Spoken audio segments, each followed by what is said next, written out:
তাআলা আমাকে সহজ করে দিবেন। মনে রাখতে হবে, আমি যতই মনে করি যে আমাকে ছাড়া আমার সংসার চলবে না, বাড়ি চলবে না, তা ভুল। কারণ আপনি যখন থাকবেন না তখন সব কিছু ঠিকভাবে চলবে, আটকে থাকবে না কিছু। দুনিয়ার মধ্যে কত বড় বড় মানুষ, দায়িত্বশীল লোক দুনিয়া ছেড়ে চলে গেছে, তাই বলে দুনিয়া বসে থাকে নাই। দুনিয়া আগের স্থানই আছে, বাজার বাজারের মতোই আছে, সবকিছু সবকিছুর মতোই আছে, শুধু লোকটা নাই।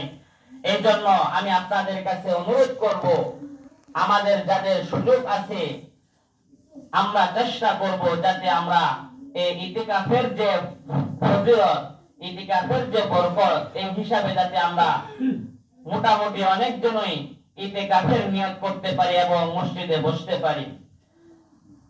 এই জন্য আমি আপনাদের কাছে দাওয়াত দিচ্ছি, ইতিকাফ করার নিয়ত করে আমরা ইতিকাফ করার চেষ্টা করি।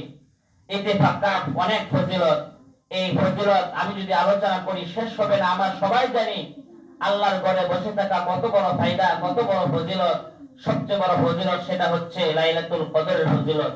এখন আমরা কি নিয়ত করতে পারি না যে আমি আল্লাহর জন্য, আল্লাহকে রাজি খুশি করার জন্য, সওয়াবের আশায়, লাইলাতুল কদর পাওয়ার আশায় আমি 10টা দিন আল্লাহর রাস্তায় দিব, ইতিকাফ করব?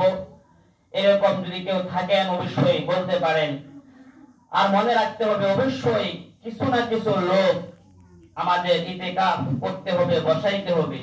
এরকম কিছু লোক সমাজের মধ্যে তৈরি করতে হবে যে তারা অবশ্যই ইতিকাফ করবে, না হলে কিন্তু সবাই গুনাহগার হব।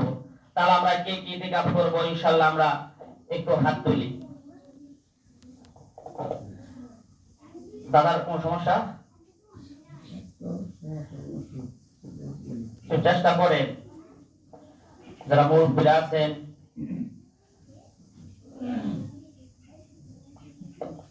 গেছে বছর কি ইতিকাফ কেউ করছে না? কি করছিল? 10 দিন কেউ করছে না? 10 নিয়ম করছে 10 দিন, এটা হচ্ছে সুন্নাত মুআক্কাদা। 3 দিন তো এটা করতে পারে, একদিনের পক্ষে তো হয়, কিন্তু 10 দিন হচ্ছে এটা নিয়ম, এটা হচ্ছে সুন্নাত, সুন্নাতে মুআক্কাদা, যেটা শেষ দশকে রাখা হয়েছে। আচ্ছা, আমরা আজকে অবশ্যই আমাদের নিয়তকে খাঁটি করব, আমার মনকে বুঝাইবো, তাহলে হয়তো আল্লাহ তাআলা আমাকে সঠিক বুঝ দেবেন এবং ইতিকাফ করার মতন একটা আমল আমার দ্বারা হবে। এই সুযোগ হয়তো আল্লাহ তাআলা আমাকে দান করবেন।